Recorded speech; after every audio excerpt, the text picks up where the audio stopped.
Hello Indie Game fan, it's another strange in-between week for games since for some reason, a number of titles are launching next week on the 31st, but as always, we have awesome indie games such as Death in the Water 2, the sequel to a game from 2019 and comes to us from the developer of Shark Attack Deathmatch, being an intense wave-based first-person shooter where you battle against a giant mind-controlling kraken with each dive or wave of enemies unleashing a new nightmare and looks kind of horrifying.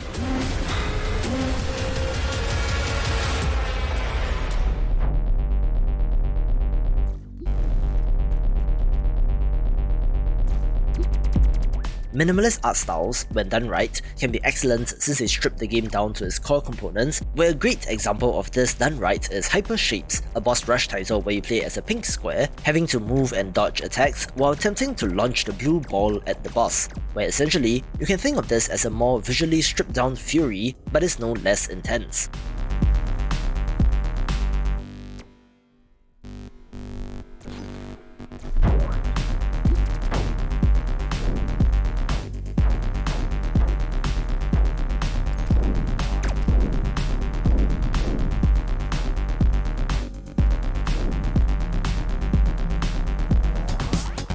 This video is brought to you by MagnaPlay, the world's first indie subscription service, where it's basically a Game Pass but for indie games only. If you ever wanted to sample a large variety of indie games but budget is a concern, I do think that this service is of interest to you, where the low monthly fee gives you access to all their current games in the catalogue with no limits. Critically, you will be able to download local versions and it's not a streaming service, having a nice mix of both bigger indie hits as well as hidden gems, including the awesome looking tactical roguelite Ever Tried, the very fast-paced Metroidvania with a focus on precision platforming Super Mumble Quest, as well as the strategy title Kaiju Wars, where you have to defend your city against these rampaging monsters. This is from an ambitious young team of college students who are building their dream service, where the product is currently in beta and the first month is completely free, but switches to $8 a month after that, where they are aiming to have a catalogue of 50 games by February, so it is value for money, and you can sign up via the link in the description below.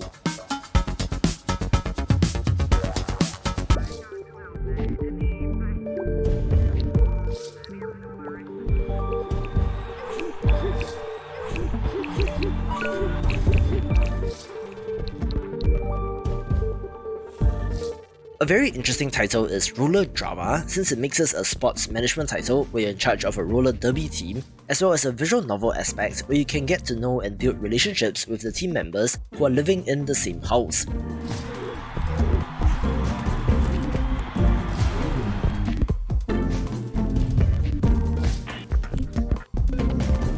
Roller derby has always intrigued me as a concept since I don't believe that is a thing here in Singapore, so to learn about the sport through a game is interesting for me at least.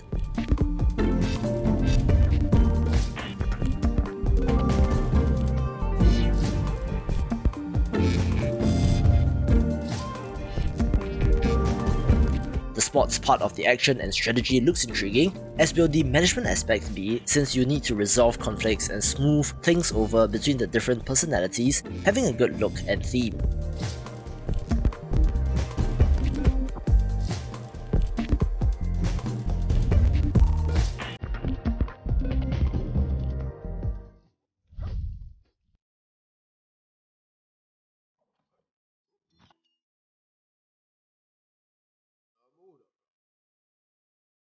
We do also have the 1.0 release of Clunky Hero, where this developer kindly sent out an email in advance, so I'm aware of this, where its early access release was back in November 2021, so it has been about 14 months.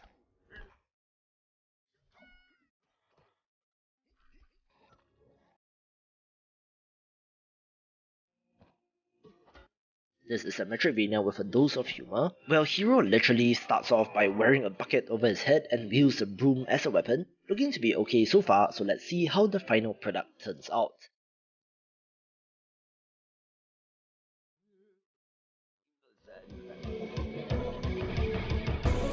Many of you in the comments kept telling me to cover Pizza Tower, so here it is, where this is a 2D platformer that is rather fast-paced, but the one thing that stands out to me is the art style and visual design.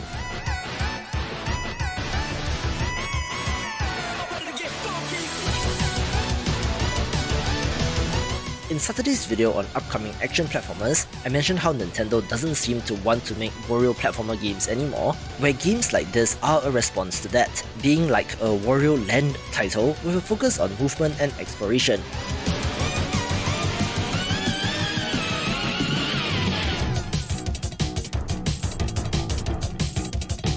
I have to say, the art is really impressive, where the platforming action looks fast and hectic, certainly being a title of interest for the week.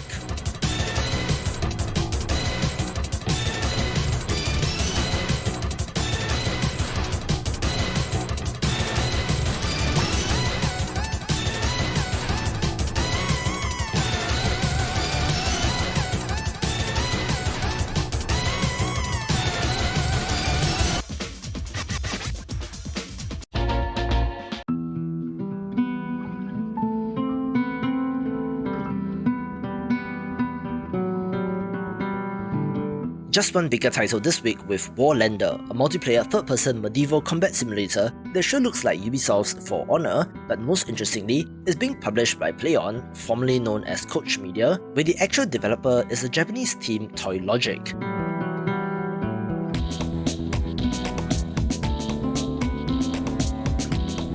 Business curiosities aside, you have to work together with your team to destroy the enemy's stronghold, where in addition to the medieval siege weapons, there are robots for some reason as well and could be a good time.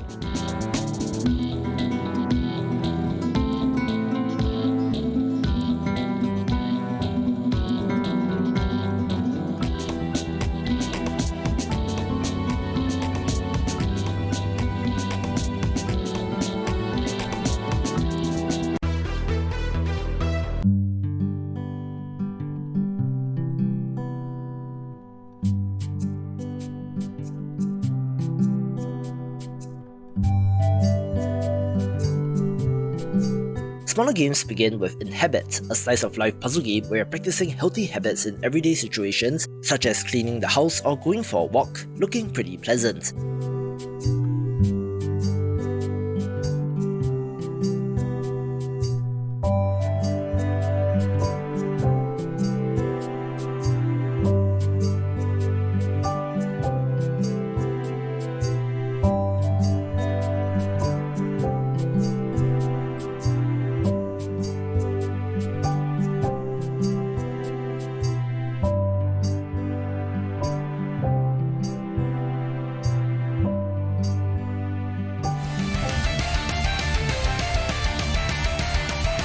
We still cannot escape the long shadow of vampire survivors in 2023, but Nebula does have a little bit of momentum behind it, being a sci-fi entry where you're constantly upgrading your ship, where it does look kind of impressive as compared to some other Bullet Heaven clones.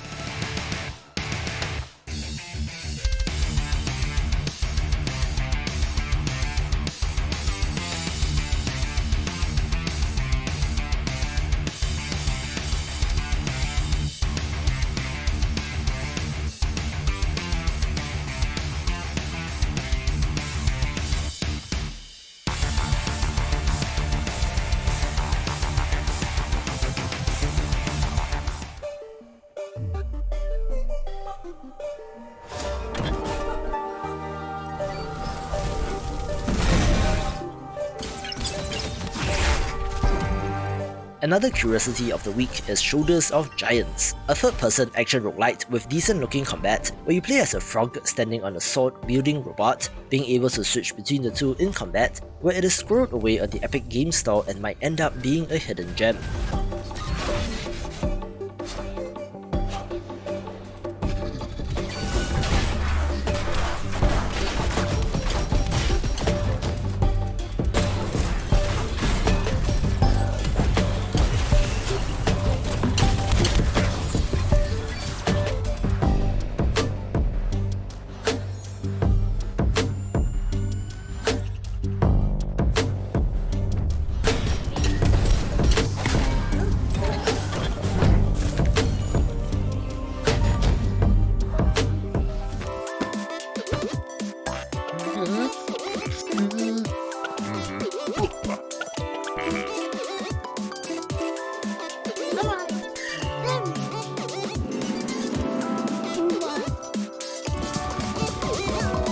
I don't quite know what to make of WHALIEN Unexpected Guests, since this touts itself as a family-friendly title where you play as Ernest Heming Whale, living within the bowels of a mechanical whale which has become infested with squiddies, which you of course need to help get rid of, looking colourful and light-hearted.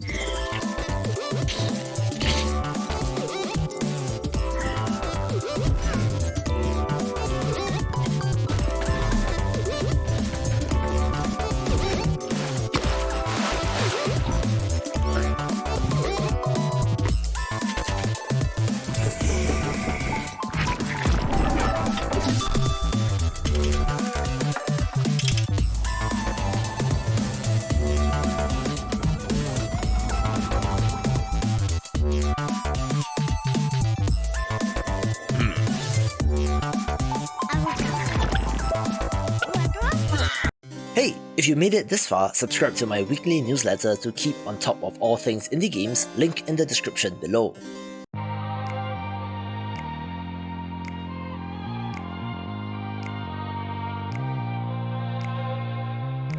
Let's kick off the top 5 with Maho Kenshi, a fascinating turn-based strategy title where you choose from one of 4 playable characters and adventure across the Celestial Islands, battling demons and protecting the land from corruption.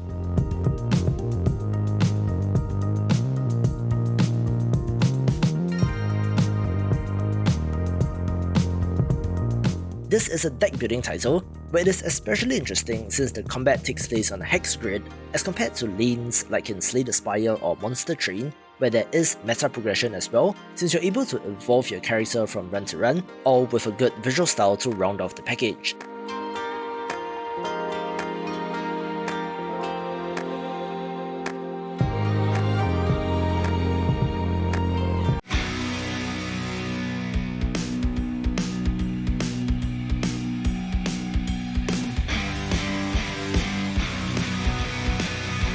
Speaking of roguelite deck builders, I did preview Power Chord when looking forward to the games of the month, and indeed, this is a title that I'm still keeping an eye on.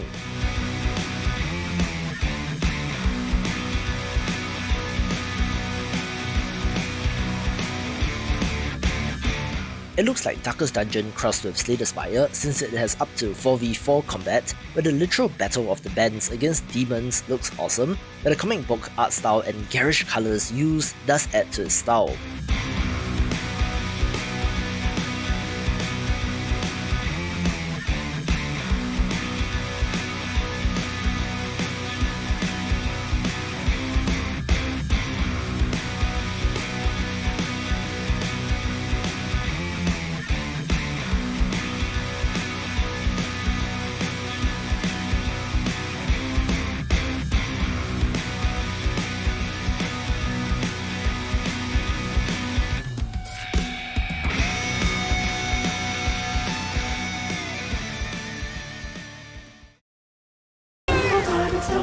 Pick up your phone, it's tumble time!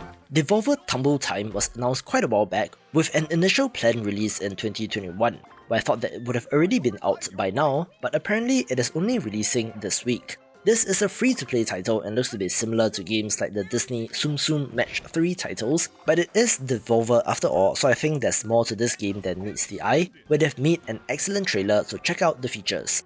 Pick up your phone, it's tumble time! Devolver Tumble Time. It's all of your favourite Devolver digital characters made adorable in the pursuit of profit. And it's free! We had to get a little weird with it though, but we'll let you find that out for yourself. Tumble Time is a physics-based match-free game. Each level has its own goals and challenges to focus on at the expense of your own real-life goals and challenges. Detonate explosives! Work yourself into a high-scoring fever mode. Use items, you clod! Just go bananas, and the game will reward you with stuff! Make leveling up your Devolver digital character into your new life's work, so that you can unlock more Devolver digital characters that you can then level up, each with their own special abilities. But that's not all. We crammed a whole bunch of junk into Tumble Time that you'll flippin' love. Daily challenges where you can flex your skills, weekly maps with boss fights, and a mysterious quest given to you by everyone's favourite CFO, Fork Parker. I approve this message. Get ready to dust off all your favourite Devolver digital characters and put them to work. Now, someone please get that dashed song out of my head.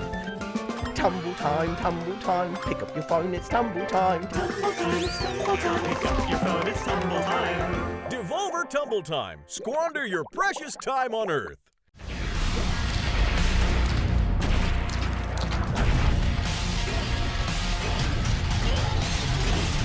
Another 1.0 release of interest is Dread Templar, being an awesome boomer shooter that released in early access in August 2021, where the developers have been great at releasing updates and listening to feedback, being a good example of how early access should be done.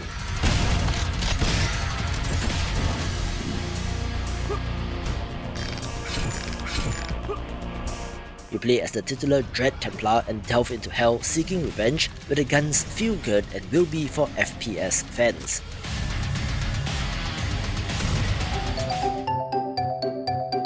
This next title got the attention of many when I previewed it, being a Metroidvania title that is loosely based on Alice in Wonderland, where part of the fun of such adaptations is to see the representations of the Mad Hatter, Cheshire Cat, White Rabbit and more, where again, I have a feeling that 2023 will be the year of the Metroidvania, where I hope Alice Escaped will contribute to it, where a special mention goes to Patreon indie game ultra fan Sean H, and you can watch this video for my current favourite Metroidvanias.